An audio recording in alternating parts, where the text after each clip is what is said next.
जब जब धराधाम में ऐसा अधर्म बढ़ता है जहां भागवत धर्म और प्रेम धर्म लुप्त होने लगता है,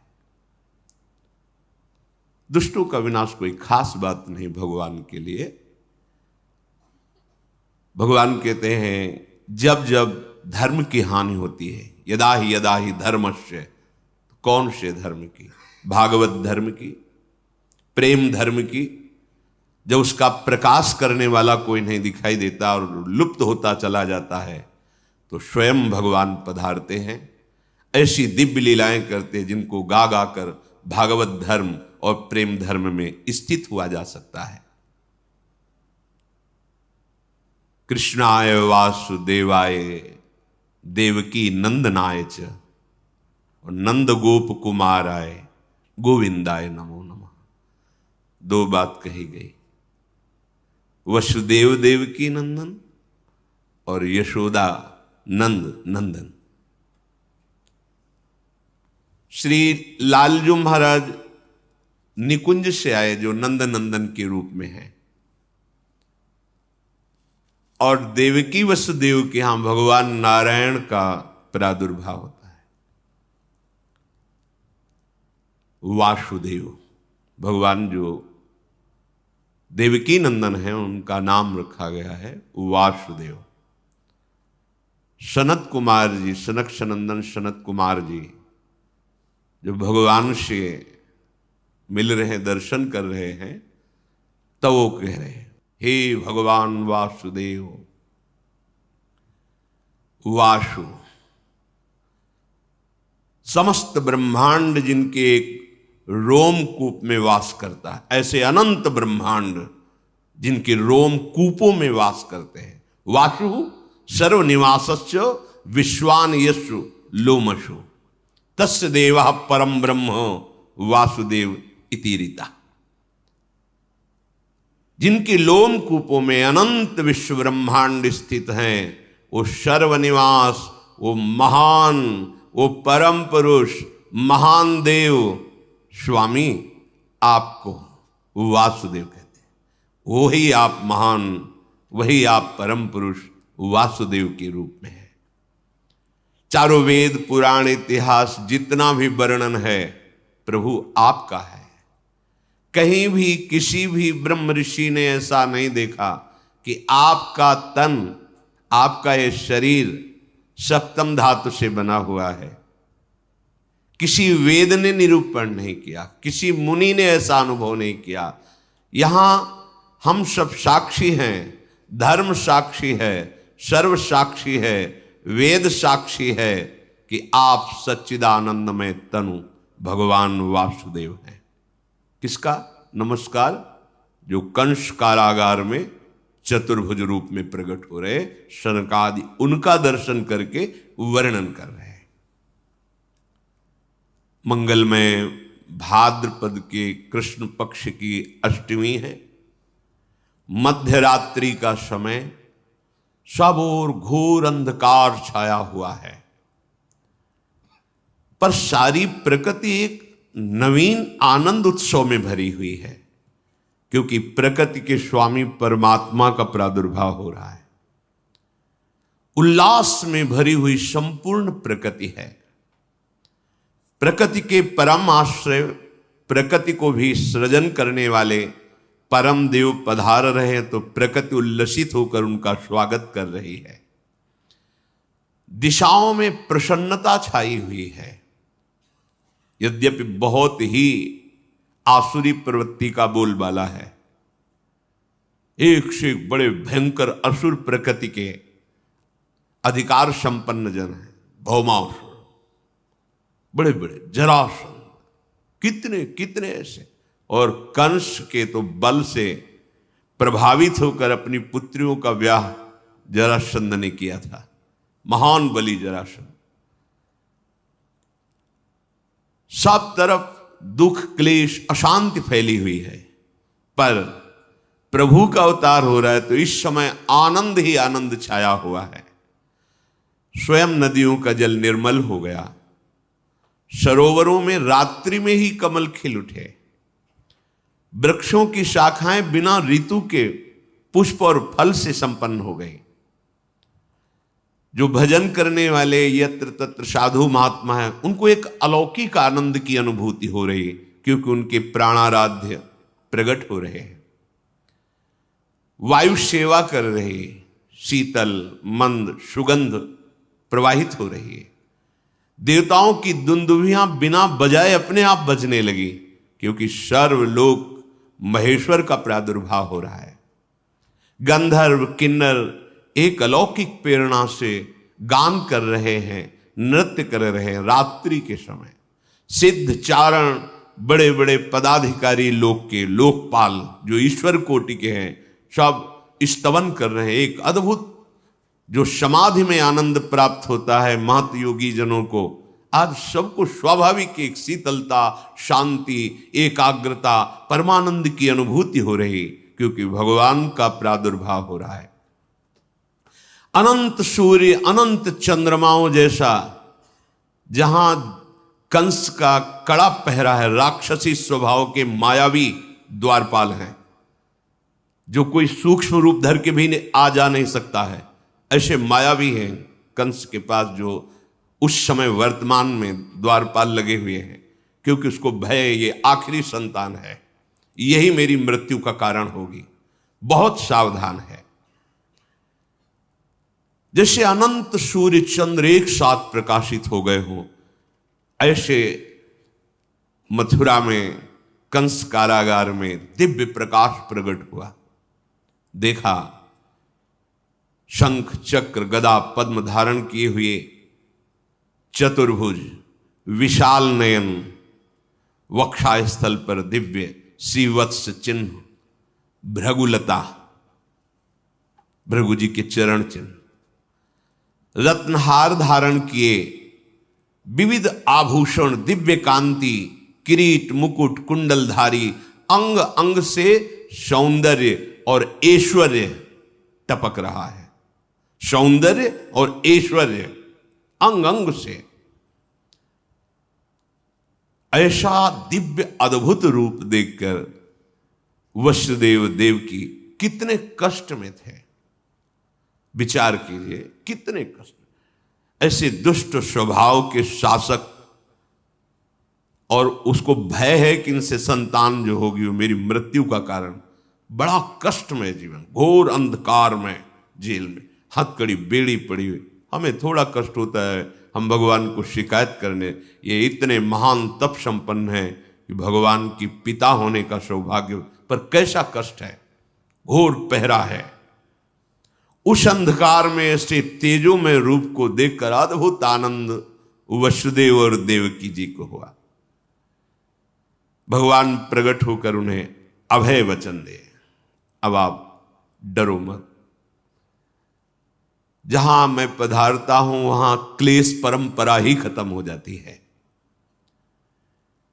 तुम्हें याद कराने के लिए बता रहा हूं, तुमने पूर्व में हमारे को प्राप्त करने की तपस्या की है। भगवान के इशारे से उनको पूरा बोध हो रहा है। तुम कंस के भय से अधीर हो रहे हो। कंसादह मधीरधी, अब तुम्हें किसी से भयभीत होने की जरूरत नहीं। जो मुझे स्वीकार कर लेता है, जिसे मैं स्वीकार कर लेता हूं, काल का भी उसके ऊपर भय नहीं रहता। अब तुम प्रसन्न हो जाओ। देखते देखते भगवान चतुर्भुज रूप से अंतर्धान होकर बाल रूप हो गए, रुदन करने लगे। भगवान का वो बाल रूप द्विभुज, चतुर्भुज ऐश्वर्य रूप, द्विभुज बाल रूप देवकी की गोद में। अब तो देखकर बहुत ही अधीर हो गए, क्योंकि वात्सल्य उमड़ा तो ऐश्वर्य का विस्मरण हो गया। ऐश्वर्य रूप इसीलिए दिखाया कि तुम भय मत करो, मैं सर्वलोक महेश्वर भगवान हूं। पर जीव ही बाल रूप में इंद्र नीलमणि कांति स्वरूप, अब तो अधीर हो गए और रुदन करते हैं कि प्रभु, जहां ये सूर्य उदय हुआ, द्वारपालों ने बताया जाके तहां वो दुष्ट आएगा और आपको मार देगा। मैं बहुत अधीर हो रहा हूं प्रभु, मेरा ज्ञान कार्य ही नहीं कर रहा है, क्योंकि वात्सल्य, वात्सल्य के आगे ये सब नहीं चलता। भगवान का ऐश्वर्य भी वात्सल्य के आगे नहीं चलता। प्रभु मुझे आपकी रक्षा के लिए बहुत भय है। प्रभु ने कहा यद्यपि तुम्हें भयभीत नहीं होना चाहिए, पर आप वात्सल्य के कारण भयभीत हो रहे हो तो मुझे गोकुल पहुंचा दो और वहां मेरी महाशक्ति योग माया प्रकट हुई है, तुम उसको ले आओ, मुझे वहां पहुंचा दो, तुम निर्भय रहो। भगवान का शिशु रूप जो देवकी की गोद में था, कितना कष्ट।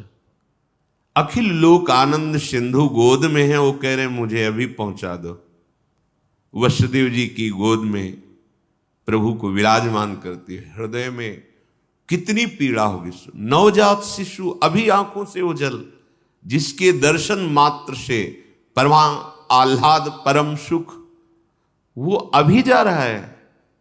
विचार करो, ये भगवदानंद कायर पुरुषों को प्राप्त नहीं होता, ये शूरवीरों को प्राप्त होता है, जो हर स्थिति में प्रभु की सुख का चिंतन करते हैं। अपने सुख दुख की तो परवाह ही नहीं जिसे, तभी साधु संग से भजन करते करते ऐसी स्थिति होती है।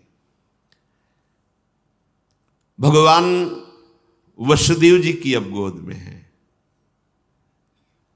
वसुदेव जी भगवान की महिमा का स्मरण करते हैं, हृदय से लगाते हैं, तुम्हें कैसे दूर करूं, तुम्हें कैसे छोड़ के आऊं।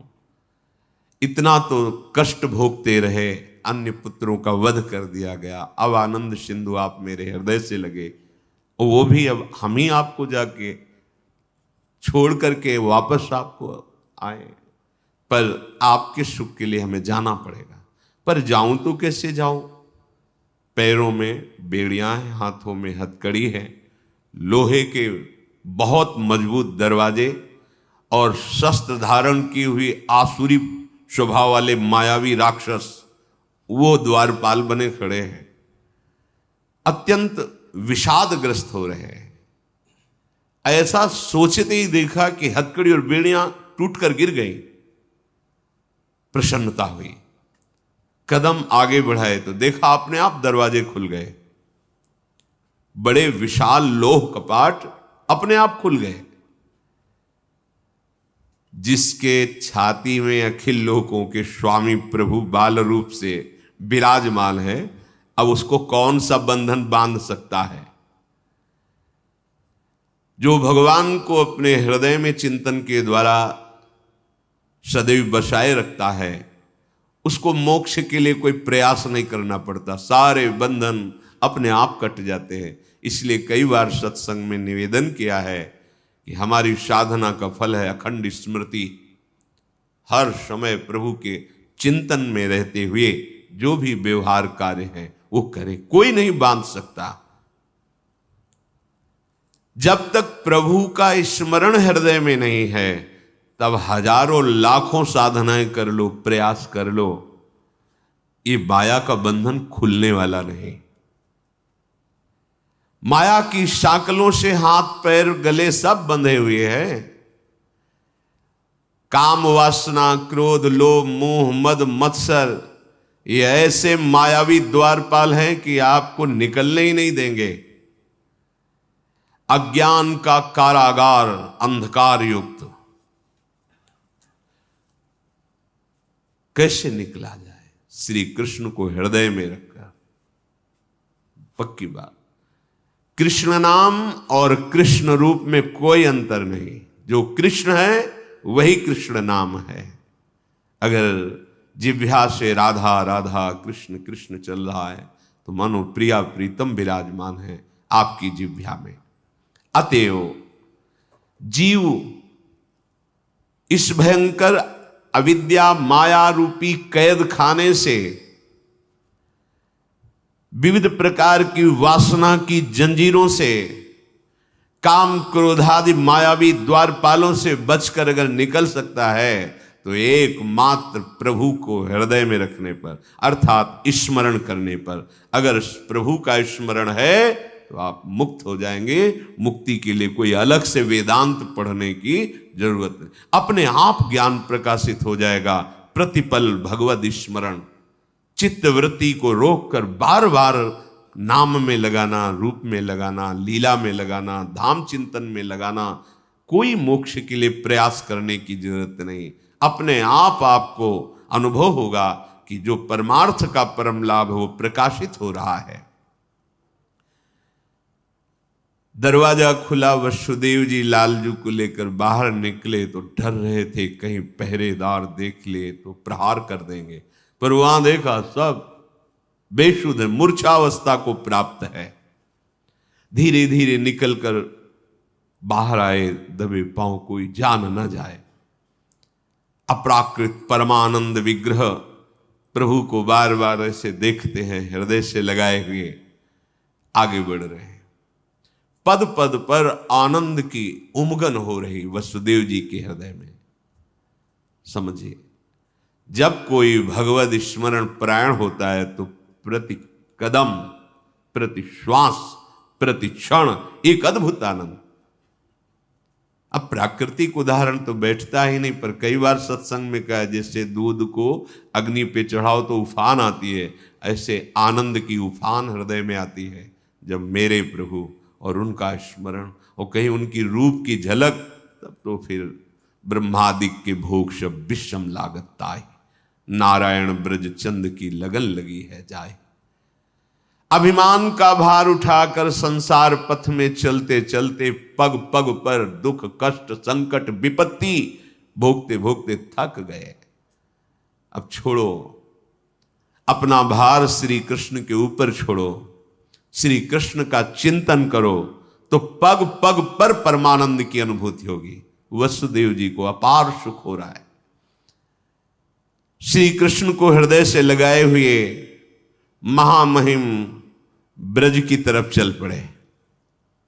घोर अंधकारमयी रात्रि, धीरे धीरे बढ़ रहे हैं कि कहीं कोई मथुरावासी किसी कारण से बाहर निकले और देख ले तो अमंगल हो जाएगा।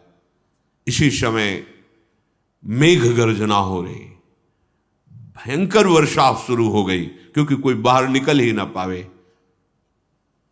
पैर की भी आहट नहीं, इसलिए मेघ गरज रहे हैं। अंधकारमयी रात्रि, किधर पैर रखे दिखाई ही नहीं दे रहा है। बीच बीच में बिजली चमक जाती है, जिससे रास्ते का पता चलता है।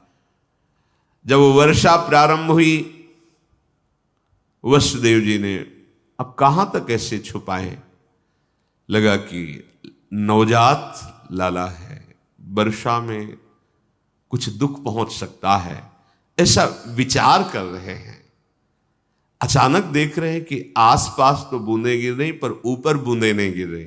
सोचा इस लाला का ही चमत्कार होगा, पर बात यह हुई कि 1000 फण फैलाकर भगवान शेष जी पीछे से फणों की छाया किए हुए, वसुदेव के अंग में ही एक बूंद नहीं पड़ रही, फिर लाला की तो बात जाने दो। ये अनंत देव भगवान शंकरषण है, जो भगवान का ही दूसरा स्वरूप है, पर अनादि सिद्ध ये दासत्व भाव से है। प्राण प्यारे प्रभु की सेवा सदैव इनका जीवन है। क्षीर समुद्र में गौर वर्ण धारण किए हुए जब जब अवतार लेते तब भी गौर वर्ण होता है, चाहे लखन लाल के रूप में या बलराम के रूप में। भगवान की शैया बने रहते हैं, भगवान इन्हीं पर शयन करते हैं। सय्यासन परिधान पादुका छत्र चामरैहि किम्ना भूस्तस्य कृष्णस्य मूर्ति भेदैस्तु मूर्तिषु।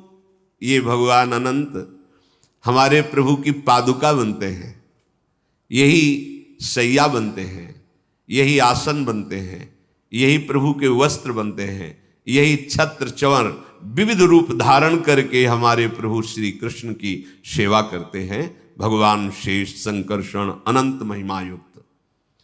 वसुदेव जी को पता नहीं चल रहा कि हमारे पीछे भगवान अनंत सहस्त्र फण ऐसे फैलाए हुए चल रहे हैं। उनको लगा लाला का कोई चमत्कार है, बाहर तो बूंदें पड़ रही पर हमारे ऊपर ले, अब लाला को मस्तक पर धारण कर लिया। आगे बढ़े तो भारी समस्या यमुना जी, क्योंकि भादो का महीना है, बाढ़ पे यमुना जी चल रही है। एक क्षण रुके, अब क्या करूं, क्योंकि अथाह यमुना जी, और यमुना जी पहले से अधिक उल्लसित होकर बड़ी ऊंची ऊंची तरंगे, कोलाहल मच गया। यमुना जी प्रीतम पधार रहे हैं, यमुना जी उल्लसित हो रहे। वसुदेव जी देख रहे सैकड़ों भंवरे, सैकड़ों तरंगे ऐसी उछल रही जो भय प्रदान कर रही। ऐसे छोटे लाला को लेकर कैसे पार हो पाऊंगा? अगर रुकता हूं तो लौटने में प्रातःकाल सूर्य उदय हो जाएगा, कैसे क्या करूं? लाला को सुरक्षित पहुंचा, चलो हम अपने प्राण दे देंगे, जब तक लाला को हम बचा पाएंगे, उठाते चले जाएंगे। ऐसा भाव समझो। जब आप प्रभु प्राप्ति के लिए चलोगे तो ऐसा नहीं कि सहज मार्ग है आप निकल जाओगे, भयंकर बाधाएं खड़ी होती हैं। पर आपने यदि प्राण समर्पित कर दिया है तो कोई भी बाधा आपको परास्त नहीं कर सकती। जो इस भाव में रहता है कि मेरे प्रीतम सुखी हो और मुझे नरक मिल जाए, कोई परवाह नहीं। अगर प्रीतम को आनंद मिलता है कि मैं तड़पूं, कष्ट युक्त रहूं, तो वो कष्ट मेरे लिए हजारों सुख से बढ़कर है। वसुदेव जी ने निश्चय किया, अब ये जीवन प्रभु के लिए, क्या डरना। और यमुना जी में कदम रखा। यमुना जी और उल्लसित हो रही। प्रभु ने सोचा कि जब तक चरण स्पर्श नहीं होंगे इनका उल्लास बढ़ता जाएगा चरण स्पर्श के लिए। और जैसे जैसे वो जल में प्रवेश करते तैसे तैसे और ऊपर उठाते जा रहे हैं। प्रभु ने अपने चरण अभी प्रकट हुए बड़े कर दिए। यमुना जी जीव ही चरण स्पर्श की नम्र हो गई, जल अपने आप घटने लगा। बस घुटनों घुटनों पूरी यमुना जी हो। वसुदेव जी को लगा कि ये कुछ चमत्कार लाला का ही है, क्योंकि अभी तो ऐसा तूफान में स्वरूप यमुना जी का मैं भयभीत हो रहा था। वसुदेव जी प्रभु को लेकर के आगे बढ़े। इतनी प्रेम विवशता है कि मार्ग ही नहीं दिखाई दे रहा। तो ये बिजली चमक चमक करके उसी मार्ग में चमक रही जहां जाना है। वो आगे आगे रास्ता बेशुद्ध है, देह भाव विस्मृत है, परम आत्म सुख का स्वरूप श्री लालजू महाराज उनकी गोद में है। बिजली ने पहुंचाया, कांति प्रकट होते हुए नंद घर में पहुंचे। वहां भी देखा आश्चर्य, कोई नहीं जग रहा, सब सो रहे हैं, अर्थात सब मूर्छित है भगवान की योग माया से। धीरे धीरे कोई जग न जाए, प्रभु को लिए हुए आगे पहुंचे। नंद भवन में पहुंचे, वही विकलता फिर प्रारंभ। ऐसे सुंदर शिशु को यहां विराजमान करके इनको छोड़ के जा, पर चलो इनका सुख हो, इनका मंगल हो। तो जब शिशु को पधराया तो उनकी दृष्टि थी, आदेश हुआ था कि वहां कन्या प्रकट हुई। तो देखा कि पार्श्व में कन्या है। कन्या पर दृष्टि जाते ही उनकी दृष्टि, क्योंकि वो योग माया है, वो ये नहीं देख पाए कि लाला में लाला समा गया। लाला पहले से विराजमान है यशोदा जी की पार्श्व में, और लाली, ये लाली योग माया है, और जो लाला है वो निकुंज से आए हुए लालजू महाराज। पर ये रहस्य वसुदेव जी ने भी नहीं जाना। कन्या को उठाया, फिर हृदय में दाह, क्योंकि प्रभु को छोड़कर जा रहे, हृदय में वियोग है, अब कब दर्शन होंगे आपके। ये बात किसी को पता नहीं है। धीरे धीरे कदम बढ़ाते हुए आए। जैसे आए वैसे ही मार्ग व्यवस्था होती गई। जे ही अंदर गए कपाट बंद, हथकड़ी बेड़ी लग गई, कन्या गोद में, पहरेदार जग गए। यहां भी किसी को होश नहीं नंदालय में। पर ये जो चतुर्भुज भगवान ऐश्वर्य में बाल रूप से आए, वो नंद बाबा के लाला में विलीन हुए। हरिवंश महाप्रभु कहते हैं, आनंद आज नंद के द्वार। कौन है नंद के यहां जिसका आनंद मनाया जा रहा है? बोले दास अनन्य भजन रस कारण प्रगटे लाल। और वहां ऐश्वर्य में भगवान, और यहां बिहारी जो वृंदावन में नित्य विहरण करते हैं प्रियाजों के साथ, इसी रस का पान कराने के लिए युगल सरकार पधारे। तो जो लालजू महाराज है वो नंद। आनंद आज नंद के द्वार प्रकट हो रहे। कौन? दास अनन्य भजन रस कारण। यहां परित्राणाय साधूनाम विनाशाय च दुष्कृताम देवकी नंदन भगवान पधार रहे हैं। और ये प्रेमी जनों को प्रेम पान कराने के लिए दास अनन्य अनन्य भजन रस कारण प्रगटे लाल मनो। इनके प्रकट होने का कारण क्या है? अनन्य प्रेमी रसिक जन, कोई सख्य भाव का, कोई गोपी भाव का, वात्सल्य भाव का, जो जिन मंजरी भाव का, किंकरी भाव का, सबको रसास्वादन कराने के लिए निकुंजाधिपति प्रभु वृंदावनेश्वर पधार रहे हैं। आनंद आज